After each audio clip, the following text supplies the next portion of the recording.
double engine का सरकार under the leadership of Pema Khandu and Chowna Mein साहब के गाइडेंस में ये डबल इंजन एकदम परफेक्ट पूर्व उत्तर राज्यों में से एक स्टेट है जहां कोई क्वेश्चन मार्क होने का नहीं है। पेमा खांडू जी के नेतृत्व में prime minister Arogya Yojana central से होता है, चीफ मिनिस्टर आरोग्य योजना हर एक मेंबर ऑफ पार्लियामेंट होके मैं दिल्ली से देख रहा हूं।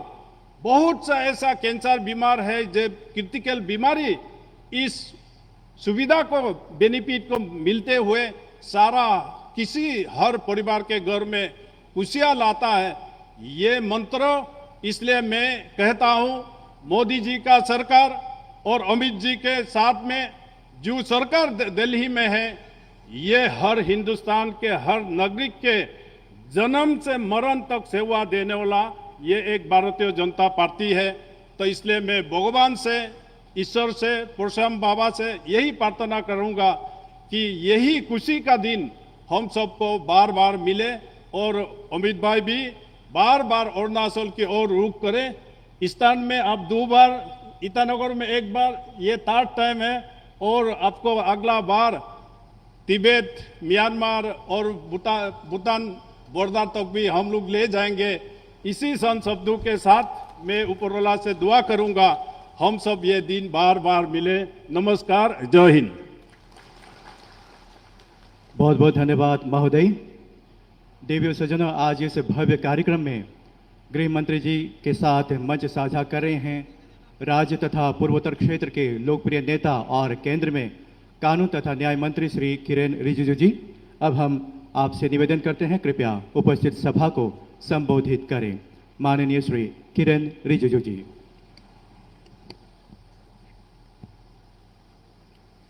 हम सबका प्रेरणा स्रोत भारत के गृह मंत्री आदरणीय अमित शाह जी, हमारे अरुणाचल प्रदेश के युवा मुख्यमंत्री पेमा खांडू जी, उप मुख्यमंत्री चोनामेन जी, अरुणाचल प्रदेश सरकार में कैबिनेट मंत्री बामांग फेलिक्स जी, नकब नालो जी, वांकी लोवांग जी, तबा तदिर जी, कमलोंग मोसांग जी, होनचुंग अंगदाम जी, तगे तकी जी, आलो लिबांग जी, हमारे साथी लोकसभा का सदस्य तापिरगांव जी, विधायक तथा हमारे प्रदेश के भारतीय जनता पार्टी के अध्यक्ष ब्यूराम वागे जी, प्रदेश के मुख्य सचिव, चीफ सेक्रेटरी और डीजी इंचार्ज, हमारे बीच में जितने भी यहाँ एमएलएस के साथ और सीनियर ऑफिसर्स आए हैं,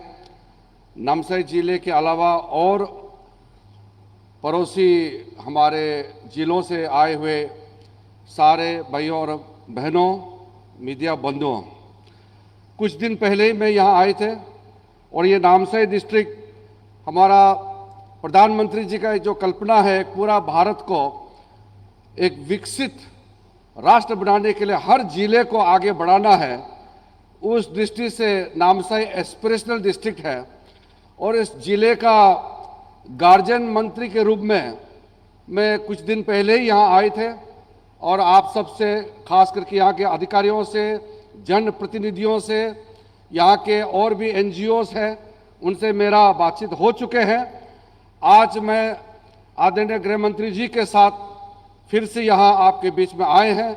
हम सब गृह मंत्री जी का सोच विचार और उनका जो हमारे प्रदेश के लिए आदरणीय प्रधानमंत्री मोदी जी के नेतृत्व में क्या क्या कार्य कर रहे हैं और आगे करने जा रहे हैं, हम अमित शाह जी से सुनेंगे। मैं 2-4 बातें ही रखना चाहूँगा। सबसे पहले तो हमारे प्रदेश, हम अपने आप तो मानते हैं कि हमारा प्रदेश बहुत खूबसूरत है, हमारा कल्चर, हमारा ट्रेडिशन, हमारा इतिहास पुराना है, देश के लिए बहुत महत्वपूर्ण है। हम अपने आप में भारत का बहुत ही सक्षम वाला राज्य, प्लस हम बहुत ही पेट्रियोटिक, बहुत ही देशभक्ति से भरा हुआ प्रदेश मानते थे। लेकिन जब हम दिल्ली जाते थे उस जमाने में तो हमारा पहचान कहीं ना कहीं खो जाते थे। हम ओपोजिशन पार्टी से एमपीस रहे हैं, काफ़ी साल संसद में हम लोग ने काम किया है ऐसे ओपोजिशन पार्टी। 2014 के बाद जो बदलाव आए हैं उसको हम खुद को भी समझना है और देशवासियों को भी समझना है। उस समय भारत सरकार में जो लोग मंत्री होते थे, प्रधानमंत्री जी के साथ जितने काम करते थे, उसके लिए अरुणाचल प्रदेश और नॉर्थ ईस्ट एक बहुत एक्स्ट्रा टेरिटरी, एक्स्ट्रा सब्जेक्ट, और अगर टाइम मिले तो नॉर्थ ईस्ट के बारे में भी बात कर लेंगे, उनको टाइम मिलेंगे तो नॉर्थ ईस्ट बारे में भी थोड़ा सोचेंगे। इस अवस्था में हम लोग चल रहे थे। 2014 के बाद हमने जो देखा है, हम 2014 से लगातार मोदी जी के साथ में उनके मंत्रिमंडल के सदस्य के रूप में काम किए हैं। जो बदलाव जो आया है हम लोगों को समझना होगा। आज कैबिनेट मीटिंग हो या कोई भी सरकारी कार्यक्रम हो, मोदी जी सबसे पहला ये कहता है कि ये योजना पहले नॉर्थ ईस्ट में कैसे लागू होगा, ये पहले बताओ। कोई भी कार्यक्रम है नॉर्थ ईस्ट में कैसे पहुंचाना है, ये पहला बताओ, फिर पूरा देश का बात हम करेंगे। हम बिल्कुल फेरी में साइड में चले गए थे, उसको सेंट्रल स्टेज में विकास के मुख्य धारा में पूरा उठा करके मोदी जी ने लाए हैं। हम पूरे नॉर्थ ईस्ट अरुणाचल प्रदेश पूरा जनता की ओर से हमारे आदरणीय प्रधानमंत्री नरेंद्र मोदी जी का मैं अभिनंदन करना चाहता हूं।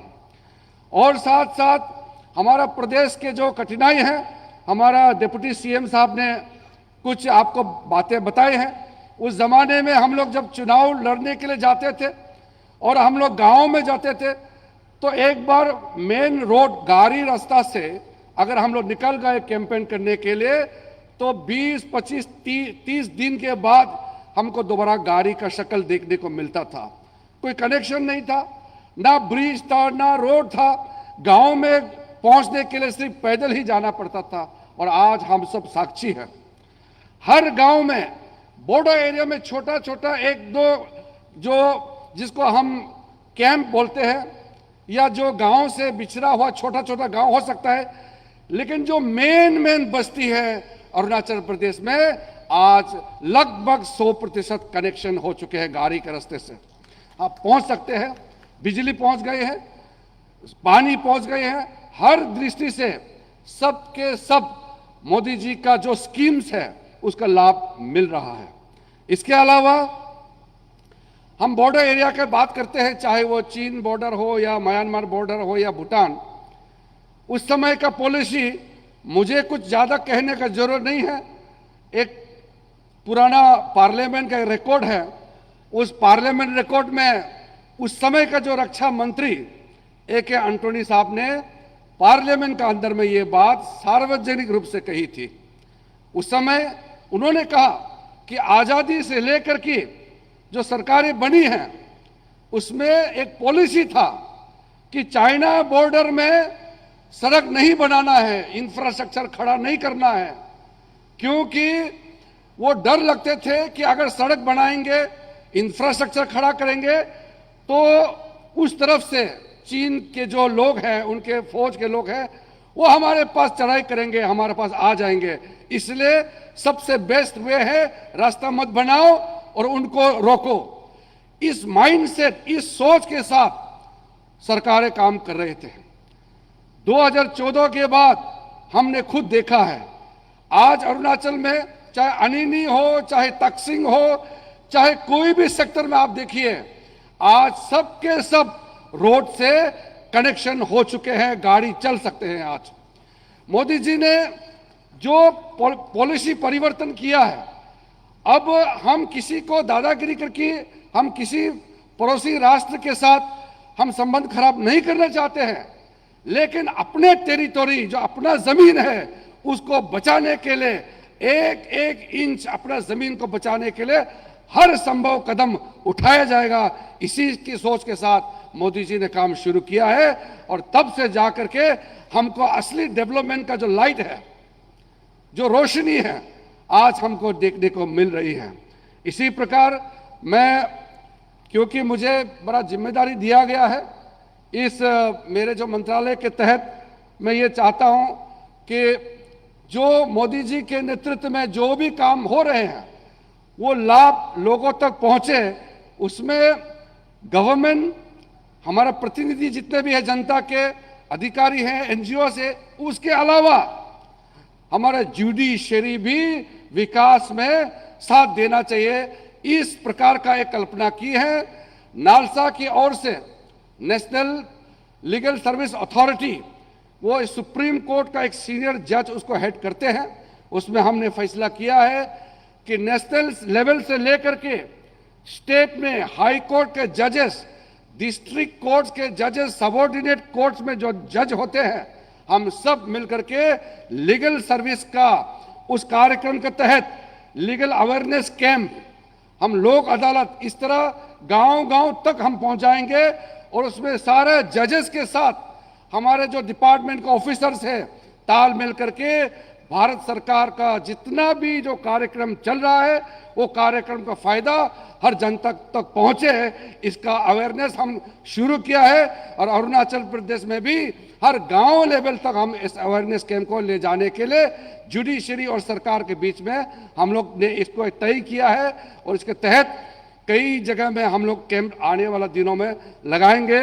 और आज गृह मंत्री जी हमारे बीच में हैं और उन्हीं के मुंह से, उन्हीं के जबान से हम सुनेंगे उनके अरुणाचल का 2 दिन का यात्रा।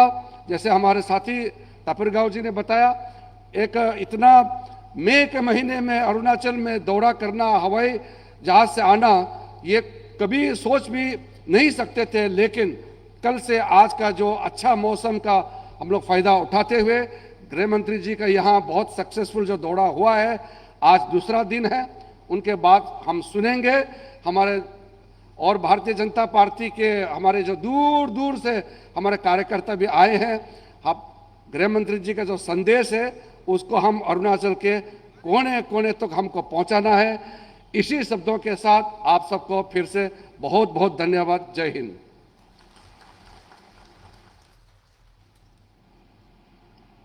बहुत बहुत धन्यवाद आदरणीय कानून और न्याय मंत्री श्री किरण रिजिजू जी। और अब देवियों सज्जनों, मंच पर विराजमान राज्य के सबसे जनप्रिय नेता माननीय मुख्यमंत्री महोदय श्री पेमा खांडू जी से हम निवेदन करते हैं, कृपया उपस्थित जनसभा को संबोधित करें। माननीय मुख्यमंत्री महोदय। मंच पर उपस्थित देश के यशस्वी होम मिनिस्टर श्री अमित शाह जी, हमारे बड़े भैया सम्मानित श्री किरण रिजिजू जी, राज्य के हमारे senior leader deputy chief minister Shri चोना मेन जी, हमारे ईस्टर्न पार्लियामेंट्री क्षेत्र के सांसद श्री तापिरगांव जी, मंच पर उपस्थित सरकार में हमारे सहयोगी सभी कैबिनेट कलीग्स, हमारे राज्य के भारतीय जनता पार्टी के प्रेसिडेंट श्री बियूराम वाघे जी, चीफ सेक्रेटरी इंचार्ज डीजीपी, यहाँ उपस्थित सभी राज्य सरकार के सीनियर ऑफिसर्स और डिस्ट्रिक्ट से आए हुए आप सभी रिप्रेजेंटेटिव्स। अरुणाचल के लिए बड़ा खुशी का बात है कि कल से ही माननीय अमित शाह जी अरुणाचल का ईस्टर्न क्षेत्र का 2 दिन का टूर पर हमारे बीच आज यहाँ पे उपस्थित है नामसाई में। तो सर, सबसे पहले तो मैं अरुणाचल के जनता और हमारे ईस्टर्न अरुणाचल और खास करके नामसाई डिस्ट्रिक्ट की जनता की ओर से आपको एक बार फिर इस सुंदर प्रदेश और इस सुंदर डिस्ट्रिक्ट में आपको स्वागत करते हैं। हम सब के लिए बहुत ही खुशी का बात है और आप सब लोग विटनेस रह चुका है। माननीय प्रधानमंत्री नरेंद्र मोदी जी ने जब से इस देश का भागदौड़ संभाला 2014 से, आप सब लोग वो जो परिवर्तन, जो चेंजेस जो लेके आया, आप सब लोग विटनेस रह चुके हैं। आप लोग कल्पना कीजिए, इमेजिन कीजिए 2014 से पहले कितने प्रधानमंत्री हमारा राज्य में पहुंचा। माननीय Narendra Modi ji more than 50 times पूरे नॉर्थ ईस्ट का टूर कर चुका है। और केवल सिर्फ प्रधानमंत्री ही नहीं, बल्कि आप सबको पता है कि हर एक 15 दिन के अंतर्गत कोई ना कोई यूनियन कैबिनेट या यूनियन एमओएस अपना डिपार्टमेंट इश्यूज को लेके हर एक नॉर्थ ईस्ट का टूर करते वो लोग अभी कंडक्ट चल रहा है। तो अभी वो लोग जितने भी जो इश्यूज है, हम लोग यहाँ से दिल्ली जाने का वजह, दिल्ली का यूनियन मिनिस्टर्स नॉर्थ ईस्ट के सभी राज्यों में आके टूर करके अपना अपना डिपार्टमेंट का इश्यूज को रिजॉल्व करके वो लोग सोल्यूशन देके फिर वापस वो लोग दिल्ली जाते हैं। तो नॉर्थ ईस्ट का जो ओवरऑल जो चेंजेस जो लेके आया माननीय प्रधानमंत्री नरेंद्र मोदी जी और साथ में हमारा यशस्वी होम मिनिस्टर श्री अमित शाह जी और पूरे यूनियन गवर्नमेंट का, एनडीए का पूरा टीम का बहुत बड़ा योगदान है। अरुणाचल प्रदेश का जो सबसे बड़ा चैलेंज, अभी हमारा किरण भैया जी ने भी अपना स्पीच में जिक्र किया, हमारा डीसीएम साहब ने अभी अपना स्पीच में जिक्र किया। उस जमाने में हम लोग मानते थे कि कम्युनिकेशन वाज आवर बोटलनेक, सबसे बड़ा चैलेंज कम्युनिकेशन सेक्टर, चाहे वो रोड का हो, चाहे वो एयरवेज का हो, चाहे वो डिजिटल कनेक्टिविटीज का हो, या चाहे वो रेल कनेक्टिविटी का हो। इसका पूरा फॉर्मूला 2014 से लेके अभी तक पूरा चल रहा है, आप सब लोग देख सकता है। ईस्टर्न अरुणाचल का अगर बात करें कम्युनिकेशन सेक्टर पर, तो पहले आप लोगों को यहाँ से ईटानगर पहुंचने के लिए 2 दिन लगता था, अभी यहाँ से ईटानगर आप लोग 6 घंटे में पहुंच जाते हैं। तो इसका पूरा क्रेडिट हमारा ऑनरेबल पीएम साहब और पूरा यूनियन गवर्नमेंट को हम लोग देते हैं। रेलवे का क्षेत्र में आप सबको पता है कि ईटानगर तक अभी रेलवे का कनेक्शन हो गया। अभी हमारा ईस्टर्न साइड के जितने भी हमारा फुटहिल एरियाज है वहां अभी सर्वे का काम चल रहा है। पासीघाट में अभी हमारा लैंड कंपनसेशन का भी पूरा डिस्बर्समेंट हो चुका है, बहुत जल्दी कंस्ट्रक्शन शुरू हो जाएगा। अगर हम एयरवेज का बात करें तो आप सबको पता है 1962 में जब ये वार हुआ तो उस वक्त में हम लोगों का पास में 8 एडवांस लैंडिंग ग्राउंड था, लेकिन वो अच्छा कंडीशन में नहीं था।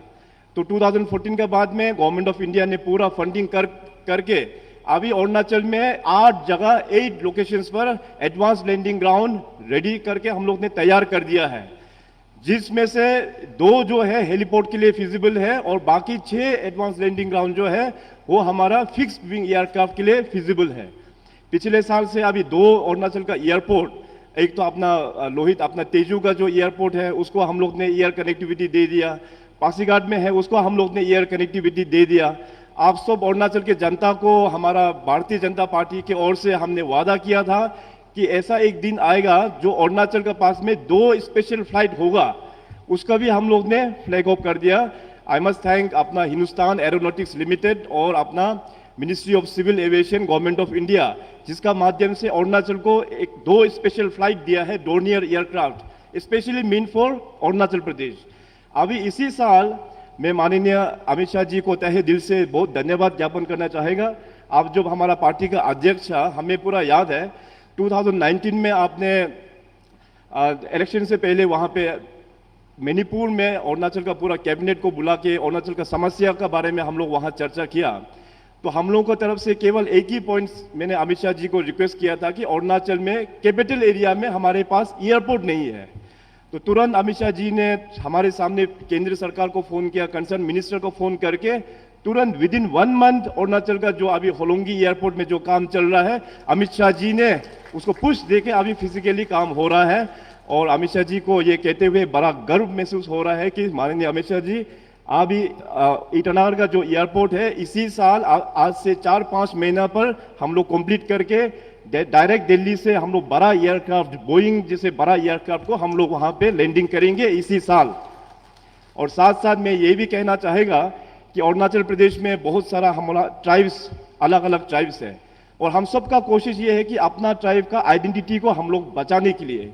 तो मैं सोचा कि अभी ईटानगर होलोंगी में जो एयरपोर्ट बन रहा है और हमारा अरुणाचल प्रदेश से भी इंडिजिनियस लोग यहाँ पे हम लोग बैठे हुए हैं, तो क्यों ना मैं भारत सरकार को एक प्रपोजल अभी मैं मूव कर रहा हूँ, होलोंगी एयरपोर्ट को रीनेमिंग करके it should be Doni polo airport Itanagar. तो ये हमारा दोनी पोलो के लिए बहुत ही एक अरुणाचल वासी की तरफ से एक अच्छा एक रेस्पेक्ट होगा अगर हमारा जो होलोंगी एयरपोर्ट को नाम चेंज करके दोनी पोलो एयरपोर्ट ईटानगर में अगर आप केंद्र सरकार अगर अनाउंस कर पाए तो बहुत ही अच्छा बात रहेगा। तो इतना कहते हुए मैं अमित शाह जी साहब को बहुत बहुत धन्यवाद। कल से ही यहाँ आके बहुत सारा इवेंट उन्होंने यहाँ पे आके एड्रेस किया। हमारे सोशल ऑर्गेनाइजेशंस जो एनजीओ से सदियों से ही अरुणाचल को डेवलपमेंट के क्षेत्र में अपना कल्चरल आइडेंटिटी को प्रिजर्व करने में जो मदद करते आया, एजुकेशन क्षेत्र में जो NGOs काम कर रहे हैं उनके साथ में आज सवेरे चर्चा हुआ।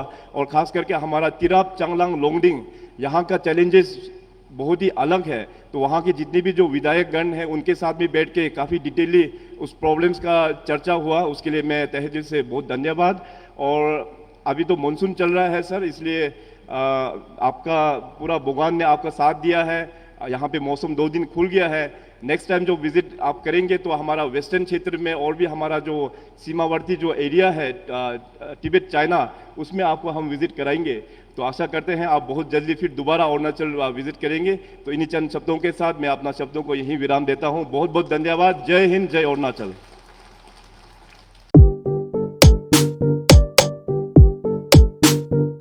When it comes to your child's future, make no compromises. Enrolling Nalanda Academy coaching for decoding or regular classroom facilities, experienced faculty members, dynamic teaching models, regular tests and feedback to improve performance, multi-viva security system, small size batches, hostel facilities and many more facilities are available.